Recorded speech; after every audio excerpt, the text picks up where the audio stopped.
விருதுநகர் அருகே குடியிருப்பு பகுதியை சூழ்ந்துள்ள கழிவுநீரால் மக்கள் கடும் இன்னல்களுக்கு ஆளாகியுள்ளனர். விருதுநகர் மாவட்டம் காரியப்பட்டி பேரூராட்சி 10வது வார்டு மற்றும் 12வது வார்டு பகுதிகளில் சுமார் 100க்கும் மேற்பட்ட குடும்பத்தினர் வசித்து வருகின்றனர். இந்நிலையில் 12வது வார்டுக்குட்பட்ட கழிவுநீர் கால்வாய்களை ஓராண்டிற்கும் மேலாக சுத்தம் செய்யாததால் கால்வாய்களில் அடைப்பு ஏற்பட்டு தெரு முழுவதும் கழிவுநீர் சூழ்ந்துள்ளதாக தெரிகிறது.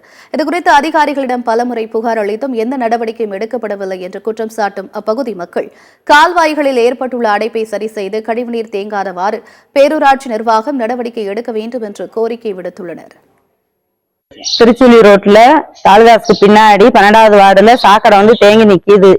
எங்களால பிள்ளைகளை ஸ்கூலுக்கு அனுப்பி விட முடியல. ஆட்டோ வந்தாதான் பிள்ளைய போறது மாதிரி இருக்கு. எக்ஸாம் டயத்துல எல்லாம் டயத்துக்கு போக முடியல. தண்ணி மழையெல்லாம் பெஞ்சுட்டா மொழிங்கால தண்ணி நிக்குது. எங்களால பிள்ளைகளை வெளியில நாங்க கடைக்கே வர முடியல. எங்களுக்கு இருக்கிறதே அந்த ரோட்டு வழிதான் போக முடியும், வேற பாதையும் இல்ல. அது நிறைய தண்ணி நிக்குது. அதை எங்களுக்கு என்னன்னு பார்த்து கொடுங்க. நாங்கள் எல்லா கவுன்சிலர் எல்லாம் பேரூராட்சி எல்லாமே சொல்லி பார்த்துட்டு எங்களுக்கு வேலை பார்த்து கொடுக்க மாட்டாங்க.